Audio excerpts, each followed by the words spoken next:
Good morning students. Last class में हमने solids के सॉल्यूशंस बनाना देखा था और लिक्विड्स के सॉल्यूशंस कैसे बनते हैं हमने ये देखा था। आज हम लोग किसी भी कॉन्सेंट्रेटेड सॉल्यूशन से डाइल्यूट सॉल्यूशन कैसे बनाना होता है इसके बारे में हम लोग स्टार्ट करेंगे। जब हमारे पास कोई भी कॉन्सेंट्रेटेड सॉल्यूशन होता है उसका हमें एक सर्टेन वॉल्यूम कैलकुलेट करके हमें लेना होता है और उसके बाद उसके अंदर सॉल्वेंट को मिक्स करना होता है। फॉर एग्जाम्पल अगर हम बात करते हैं कि हमारे पास 1n का सॉल्यूशन है और इससे मेरे को n/10 सॉल्यूशन बनाना है तो हम कैसे बनाएंगे, क्योंकि हमें यहाँ पे ये पता होना चाहिए कि 1n का हमें कितना वॉल्यूम लगेगा n/10 सॉल्यूशन बनाने के लिए। क्योंकि 1n सॉल्यूशन हमारे पास बना हुआ है तो हमें डाइल्यूशन करना है। अब वही calculation n1v1 equal to n2v2।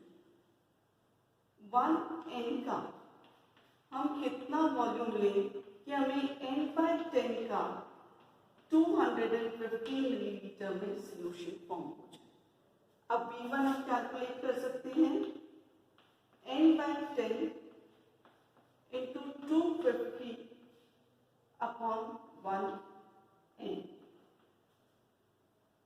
अब V1 हमारा आ गया कितना, अगर करें तो ये हमारा आता है 25 मिलीलीटर। यानी कि 1n सॉल्यूशन से n/10 का सॉल्यूशन मेरे को बनाना है 250 मिलीलीटर में, तो मेरे को 25 मिलीलीटर 1n का जो सॉल्यूशन है उससे लेना है और उसके बाद हमें 250 मिलीलीटर के वॉल्यूमेट्रिक फ्लास्क में डालना है और उसके बाद उसका जो नेक होता है आपका मेजरिंग सिलेंडर का, उस नेक पे जो मार्क है उस मार्क तक हमको भरना है। नाउ अब हम यहाँ पे इसको प्रैक्टिकली भी करके देखते हैं। ये हमारे पास 1n का सॉल्यूशन है। इस 1n के सॉल्यूशन को लेने से पहले हम इसको पूरा अपसाइड डाउन कर लेते हैं इस तरह से, जिससे कि हमारा ये सॉल्यूशन जो बन रहा है वो हमारा होमोजीनियस आपका बने और ये जो सॉल्यूशन इसके अंदर है ये भी हमारा होमोजीनियस हो गया। यानी कि हम इसमें से कहीं से भी हम इसकी लें सॉल्यूशन, वहाँ पे उसकी कॉन्सेंट्रेशन हमेशा 1n आएगी, क्योंकि ये 1n का सॉल्यूशन है। अब इसके बाद हमें क्या करना है कि हमारे पास जो मेजरिंग सिलेंडर होता है, इस तरह का जो मेजरिंग सिलेंडर होता है, इसके अंदर हम ये 25 मिलीलीटर हमने इसको लेना है। 25 मिलीलीटर लेने के बाद हम इसको वॉल्यूमेट्रिक फ्लास्क में डालेंगे। अब ये मेजरिंग सिलेंडर में यहाँ पे ये हमारा 25 मिलीलीटर ले लिया है हमने और इसके बाद हम क्या करेंगे, ये जो हमारा 250 मिलीलीटर वाला जो वॉल्यूमेट्रिक फ्लास्क है, इस फ्लास्क में हम फनल लगाएंगे और फनल लगाने के बाद ये जो हमने मेजर करा है इसको हम यहाँ पे आपका इसके अंदर पोर कर देंगे। पोर करने के बाद क्योंकि फनल पे भी हमारा ये सॉल्यूशन लगा हुआ है तो हम यहाँ पे हमारा पानी जो है वो हमारा सॉल्वेंट के जैसे काम कर रहा है, तो हम फनल के चारों ओर से धीरे धीरे इस तरह से घुमाते हुए हम यहाँ पे इसको फिल करेंगे, सो दैट कि फनल पे भी जो हमारा सॉल्यूशन लगा हुआ है वो सॉल्यूशन भी हमारा आपका वॉल्यूमेट्रिक फ्लास्क में चला जाए। इसके बाद हम फनल को हटा के इसको रख देंगे और जो इस वॉल्यूमेट्रिक फ्लास्क का लिड है इसको लगा के हमको इस तरह से हम इसको शेक करेंगे।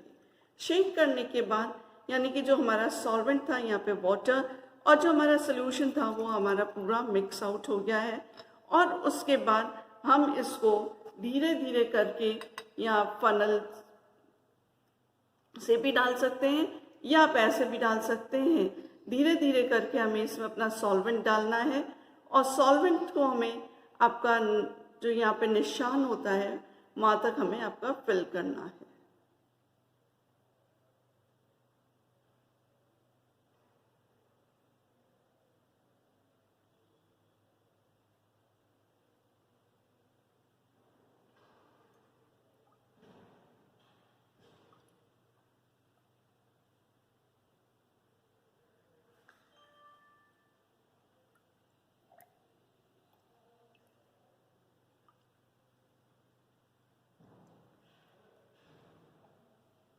ये हमने फिल कर लिया है और फिल करने के बाद इसको वही मार्क तक हमने ले लिया है और फिल करने के बाद वापस से लिड लगा के इसको इस तरह से पूरा अपसाइड डाउन कर लेंगे।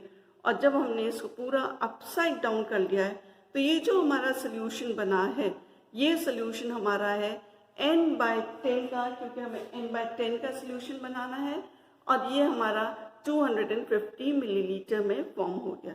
तो इस तरह से हम लोग आपका जो है सोल्यूशन को डाइल्यूट करके हम इसको आपका फॉर्म कर सकते हैं 1n सोल्यूशन से हमारा n/10।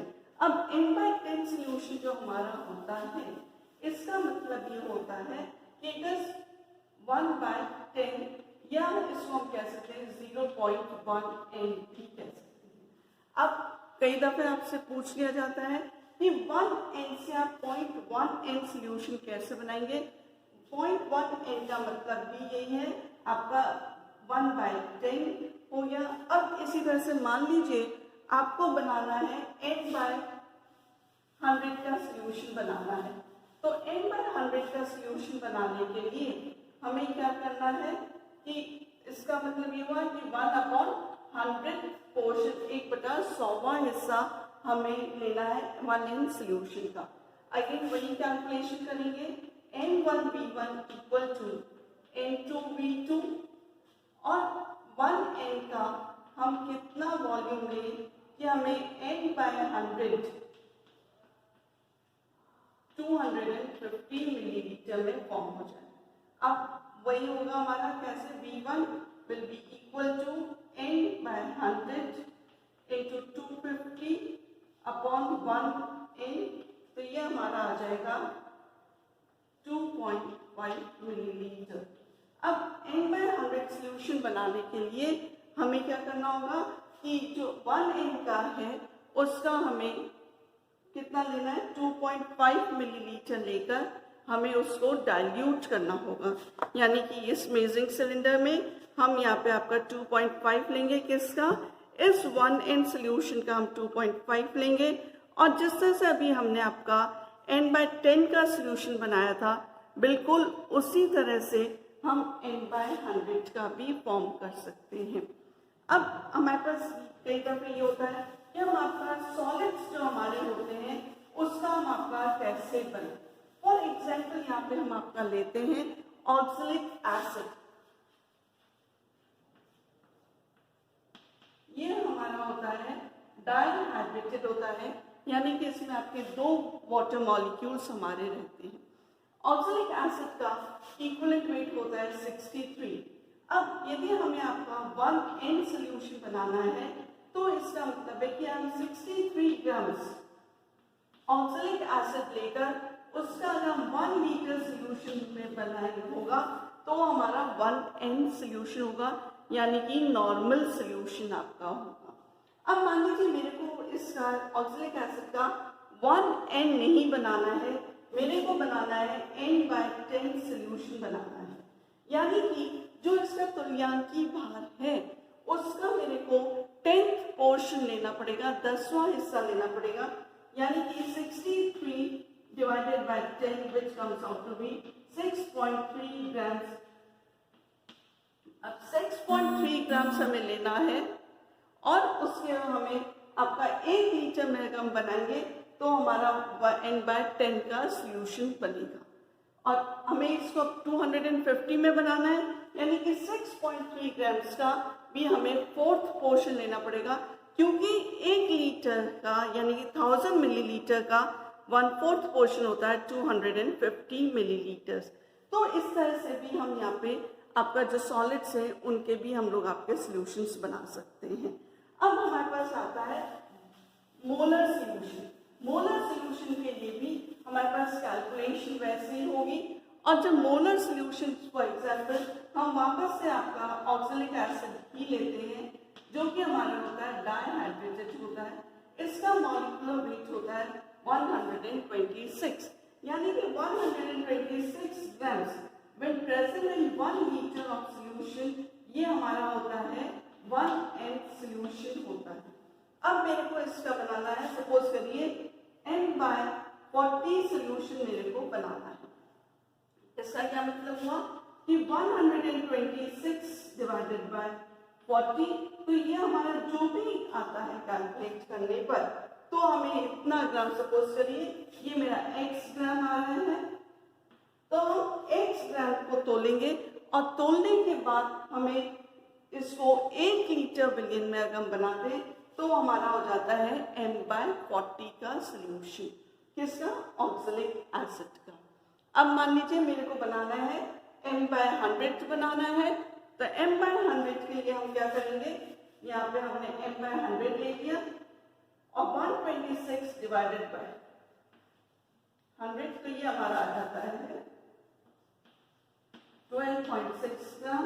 अब हम 12.6 ग्राम को लेकर हम इसको क्या करेंगे, 1 लीटर में बना लेंगे, तो ये हमारा हो जाएगा m/100 सोल्यूशन ऑक्सैलिक एसिड का। इसी तरह से हम जो दूसरे सोल्यूट्स हैं उनके भी सोल्यूशन फॉर्म कर सकते हैं। Thank you.